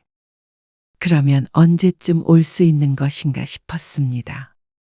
차라리 그냥 명절에 내려갈게요. 얼마 안 남았잖아요. 나 씨는 얼른 달력을 쳐다봤습니다. 명절이 되려면 언뜻 계산해도 2주는 넘게 남은 것 같았습니다. 무슨 정리하는데 그렇게 많은 시간이 필요하다는 것인지. 애 어린이집 문제도 있고 회사에도 왔다 갔다 해야 되고요. 할 일이 많아요. 아들이 바쁘다는데 나씨가 어떻게 할 수도 없는 문제였습니다. 결국엔 또 나씨는 고개를 끄덕일 수밖에 없었죠. 하지만 기약 없이 기다리는 게 아니라 나았습니다. 그렇게 명절 전날 점심쯤 아들 내외가 손자와 함께 내려왔습니다. 아이고, 내 새끼 너무 예쁘네. 손자도 몇 번 한국에 들어왔었지만 볼 때마다 쑥쑥 커서 몰라볼 정도였습니다. 아이가 어린이집 다니는 나이가 될 동안 많은 순간들을 보지 못하고 놓쳤다는 생각이 아쉬웠습니다. 오후가 되자 시동생 부부도 찾아왔습니다. 오랜만에 내 가족도 있고 북적거리는 것 같아서 기분이 좋았습니다. 앞으로도 이런 날들이 계속될 거라고 생각하니까 행복했죠. 술 한잔 해야지. 네. 작은아버지. 아들이 술잔을 들었습니다. 그 모습을 보고 뿌듯해하고 있는데 며느리가 물었습니다. 내일 차례는 안 지내는 거죠? 차례 안 지내. 그냥 떡국이나 먹고 헤어지지. 그러자 며느리가 고개를 끄덕였습니다. 해가 지고 분위기가 무르익어 갈 때쯤 나씨가 며느리에게 말했습니다. 피곤하면 이불 깔아줄까? 아니요. 괜찮아요. 너는 괜찮아도 은호는 잘 시간 되는 거 아니야? 어린아이니까 일찍 자겠거니 싶어서 묻자 며느리가 이상한 말을 했습니다. 집에서 자면 돼요. 지금 자면 나중에 잠 못 자요. 집에서 자면 된다니? 그게 무슨 말이야? 너희 오늘 안 자고 가게? 지훈이도 술 마셨잖아. 당연히 술을 마셨으니까 자고 갈 거라고 생각했습니다.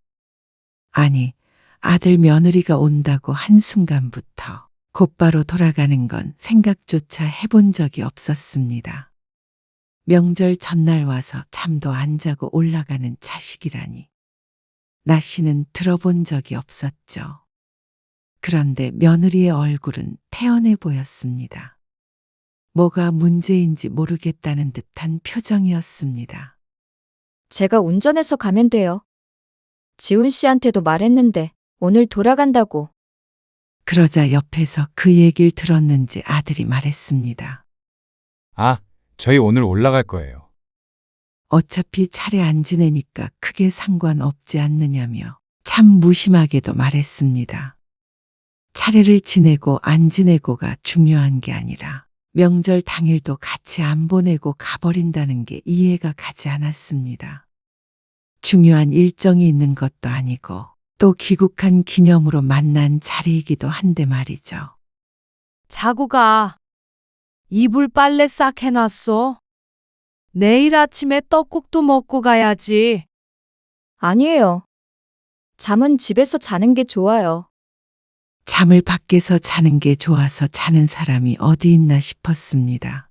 이토록 황당한 며느리의 말에 얼이 빠진 건 나씨 혼자뿐인가 싶었습니다. 요즘 사람들 다 그렇지 뭐. 그런데 시동생이 별일 아니라는 듯이 며느리의 편을 드는 것처럼 말했습니다. 그러니까 나씨의 우라통도 터질 것만 같았습니다. 아니, 너희는 왜 안 자고 간다는 거야? 당연히 명절에 왔으면 부모 집에서 자고 가야지. 그게 나씨에게는 상식적인 일이었습니다. 하지만 아들 며느리에게는 아닌 모양이었습니다. 저는 남의 집에서는 잘 못 자요. 잠자리에 예민해서 집에서 자는 게 좋아요. 이렇게까지 말했는데도 끝까지 집이 좋다며 굳이 가겠다는 며느리. 가는데 3시간 걸리는데 밥만 먹고 가는 애가 어딨어? 우리가 갔을 때도 자고 가란 소리 한 번 안 하더니. 너는 그렇게 시부모가 싫으니? 나씨가 이런 말을 안 할 수가 없었습니다. 그렇게밖에 생각되지 않았습니다. 그리고 남의 집? 우리가 남이야? 그러자 며느리가 놀란 듯 입을 다물었습니다. 나 씨가 화를 낼 거라고는 생각하지 못한 눈치였습니다. 그것조차도 화가 났습니다. 어쩜 저렇게 생각이 짧은지 몰랐습니다. 당연히 화를 낼 만한 상황인데 말이죠. 여보, 그만해. 불편해서 집에 가서 자겠다는데 뭘 그래. 우리도 애들 자고 가면 잠자리도 봐주고 그래야 하는데. 서로 좋지 뭐. 이불도 다 빨아놓고 했다니까 그러네. 그냥 잠만 자면 되지. 잠만 집에서 자겠다는데 왜 그러세요? 일찍 와서 이 시간까지 같이 시간 보냈잖아요. 그래, 여보. 애들 귀국했는데 앞으로는 자주 볼 거 아니야. 여기서 서운한 건 나 씨뿐인 것 같았습니다. 자주 보긴 뭘 봐. 명절에나 얼굴 볼까 말까 하겠구만. 싱가포르에 있을 때도 전화하면 혜미 넌 꼭 지훈이 홀랑 바꿔줘 버리고 영상통화는 부담스럽다고 그러고 지난번에 갔을 때도 그렇게 우릴 못 보내서 안달이었잖아. 근데 명절에도 밥만 먹고 간다고 하면 내가 서러운 건 당연한 거 아니야? 뭐? 남이 집? 분위기는 얼어붙었습니다. 나 씨는 며느리를 쏘아보며 씩씩거렸습니다. 모든 화살이 자신에게 향해 있는 이 순간이 이해가 안 되는 것 같았습니다. 어머님, 며느리가 천천히 입을 열었습니다. 말끝이 살짝 떨리는 게 며느리도 감정이 상한 것 같았죠. 어머님 서운하실까봐 오늘 올 때도 엄청 일찍 출발했어요. 차 막혔는데도 점심때 도착했고요. 그리고 늦게까지 지훈 씨도 술 마셨고 이 시간까지 자리 지키고 있다가 잠은 올라가서 집에서 자겠다고 하는데 그게 그렇게 잘못된 건가요? 따박따박 말대꾸하는 며느리를 멍하니 바라보았습니다. 남의 집이라고 한 거 서운하셨으면 죄송해요. 근데 남은 남이잖아요. 기분 나쁘시라고 드린 말씀이 아니라 제 집이 아니면 잘 못 잔다는 말이었어요. 남은 남이라는 말에 나 씨는 충격을 받았습니다. 며느리의 입으로 다시 한번 확인 사살을 당한 기분이었습니다. 다른 말은 안 들리고 그 부분만 귓가에 맴돌았습니다. 그러자 아들이 며느리의 편을 들고 나섰습니다. 어머니, 혜미는 잠자리 바뀌면 잘 못 자서 처가에 가도 그날 돌아와요. 여기서 처가 얘기가 왜 나오는 건지 몰랐습니다. 시부모가 불편하고 부담스럽다며? 남이 집이라며? 중요한 건 그 부분이었습니다. 당연히 그렇게 생각할 수 있죠. 저도 처가에 가면 장인어른 장모님 불편하고 그러니까요. 어머니가 좀 이해해 주세요. 왜 자꾸 처가 얘기를 들먹이는지 몰랐습니다. 장인 장모도 이해하니까 나 씨도 당연히 이해해야 한다는 말인지 뭔지. 여보, 그만해. 시동생 보는 데서 언성을 높이니까 창피했는지 남편이 말렸습니다. 하지만 할 말은 해야 했습니다. 부모가 집에 와도 못 자게 해? 부모 집에 와도 하룻밤도 안 자고 가? 그게 무슨 가족이야? 어? 정말 혜미 네 말대로 남남이 맞는 것 같다. 그래. 그렇게 살자. 어머니, 왜? 그렇게 살고 싶은 거잖아. 그렇게 불편하고 싫으면 뭐 하러 왔어? 시부모가 그렇게 싫으면 보지 말고 살아. 넌 아주 부모 자식 사이를 갈라놓는구나. 며느리를 잘못 봤어? 그 말에 며느리는 아무 말 없이 눈을 내리깔았습니다. 그리고 아들은 화를 냈습니다. 도대체 왜 이러시는 거예요? 잠 좀 집에서 잘 수도 있는 거잖아요. 아침에 일어나서 떡국 먹는 게 그렇게 중요해요? 지금까지 같이 시간을 보낸 건 생각 안 하시고 잠 안 자고 간 것만 중요하세요. 그래. 그게 가족이지. 그냥 자식 생각도 좀 인정해 주실 수는 없는 거예요? 누가 가족 아니라고 했어요? 가족도 꼭 붙어 자야만 가족은 아니잖아요. 자주 찾아뵙고 그러려고 했어요. 그런데 이렇게 사람을 몰아붙이시면 저희가 어떻게 오겠어요? 그래. 그러니까 오지 말어. 그냥 얘들은 이런 방식이 좋구나. 그렇게 생각해 주실 수는 없으신 거예요? 그래, 없어. 남들한테 물어봐. 너희 같은 애들이 있는지. 나씨가 끝까지 차갑게 말을 내뱉자 아들은 잠시 나씨를 쳐다보았습니다. 그러다가 자리에서 일어나며 말했습니다. 혜미야, 가자. 짐 챙겨. 그러자 며느리도 말없이 일어나서 짐을 챙겼습니다. 그 모습을 어처구니 없는 눈길로 바라보았습니다. 아들도 이상해진 것 같았습니다. 부모에게 할 말 못할 말 다 하는 걸 보니까 며느리의 영향인 듯 했죠. 너희 말대로 그냥 남처럼 살자. 그게 차라리 속 편하겠다. 그동안 해외에 있는 아들이 안쓰러워 애끓고 보고 싶어 늘 연락하고 그런 심정을 과연 아들은 알까 싶었습니다. 그렇게 보냈던 지난 시간들이 오히려 아까웠습니다. 차라리 날 위해 살 걸. 자식만 바라보고 사니까 결국 이렇게 상처를 받는 것이었습니다. 아들은 나씨가 하는 말에도 대답조차 하지 않았습니다. 남편은 한숨을 쉬었습니다. 술자리는 빠르게 정리되었습니다. 시동생 부부는 둘 다 술을 마셔서 집에 가지 못하기에 작은 방에서 잠을 잤습니다. 이런 게 가족이 아닌가 싶었습니다. 시동생 부부도 자고 가는데 왜 내 자식은 부모 집에서 안 자고 가는지 몰랐습니다. 그게 남이 아니고 뭔가 하는 생각이 들었죠. 차라리 잘 됐습니다.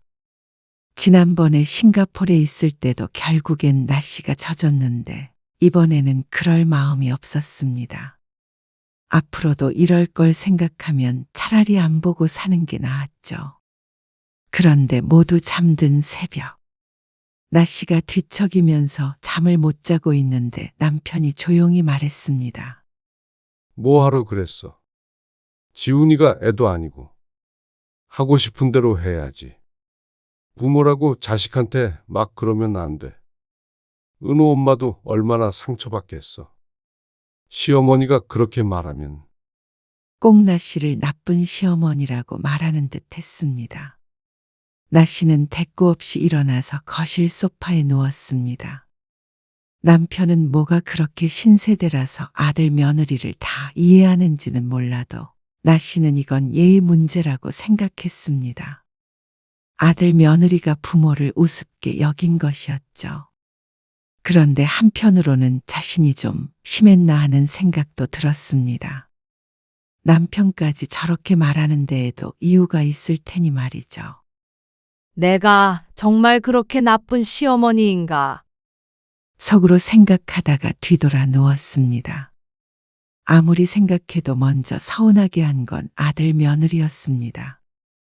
또다시 그런 상황이 된다고 하더라도 못 참을 것 같았습니다. 그리고 이번 한 번뿐이 아니니까 나씨도 화를 낸 것이었습니다. 지난번에 서울에 갔을 때 쫓겨났던 걸 생각하면 지금도 서러우니까 말이죠. 그저 하나뿐인 가족으로서 가까이 잘 지내고 싶었던 마음뿐이었습니다. 그게 그렇게 큰 잘못인지는 새벽 내내 생각해도 이해할 수 없었습니다. 다음 날 아침 아들에게서 전화가 왔습니다. 나씨는 고민하다가 전화를 받지 않았습니다. 이번에야말로 아들 며느리의 생각을 고쳐주려고 마음먹었습니다. 아들은 몇 번 더 전화를 하더니 연락이 없었습니다. 그렇게 한 달이 지났습니다. 그러니까 초조해진 건 나씨뿐인 듯 했습니다. 남편은 한 번씩 나씨를 바라보며 한숨을 짓곤 했습니다. 그렇지만 아들에게 연락을 해보려는 시도조차 하지 않았습니다. 그렇게 신경 쓰이면 먼저 전화를 해봐. 나씨가 휴대폰을 들었다 놨다 부산스럽게 구니까 남편이 한마디 했습니다. 아닌 게 아니라 나씨는 고민 중이었습니다.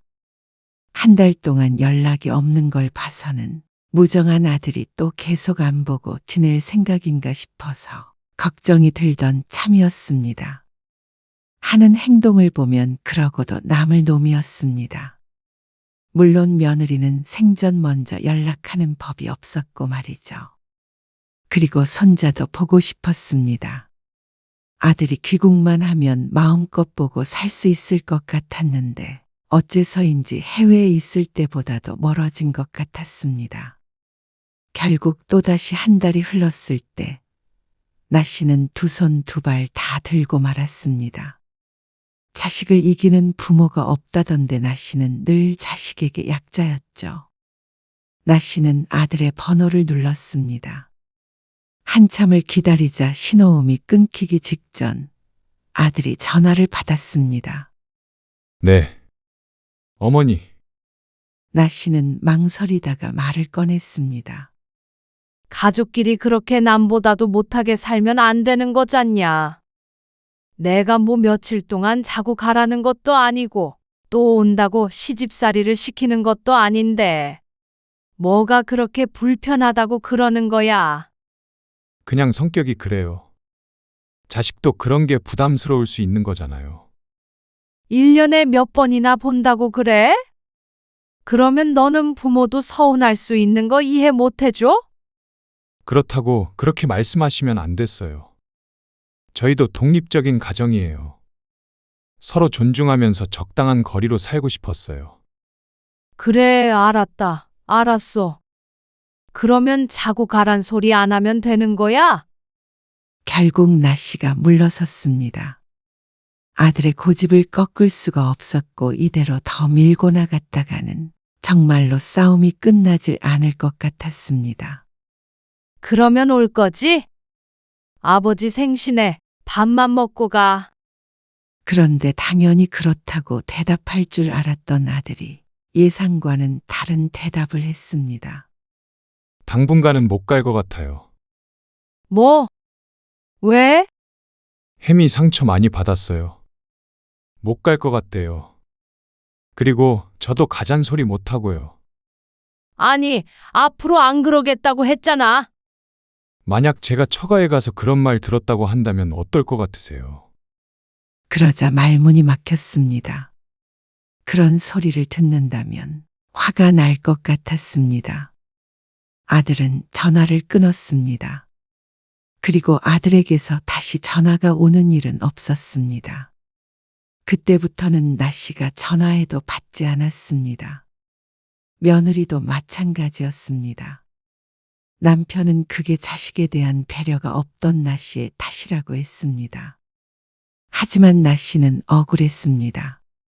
남에게 말해보아도 나 씨의 편을 드는 사람이 더 많았습니다. 아무리 시대가 바뀌었어도 명절에 와서 밥만 먹고 가는 자식이 어딨냐면서 화내는 사람도 있었죠. 서울에 가서도 잠도 안 재워주더라 하는 이야기를 하면 또 다들 붕괴했습니다. 그러니까 나 씨는 억울할 수밖에 없었습니다. 자연스럽게 며느리를 원망하게 되기도 했습니다. 하지만 이러나 저러나 아들과 좁혀지지 않을 거리가 생긴 건 확실했습니다. 그리고 그렇게 됐을 때 가장 아쉬울 사람은 나 씨라는 것도 스스로 잘 알고 있었죠. 하지만 이미 물은 엎질러졌고 그걸 주워 담을 수는 없었습니다.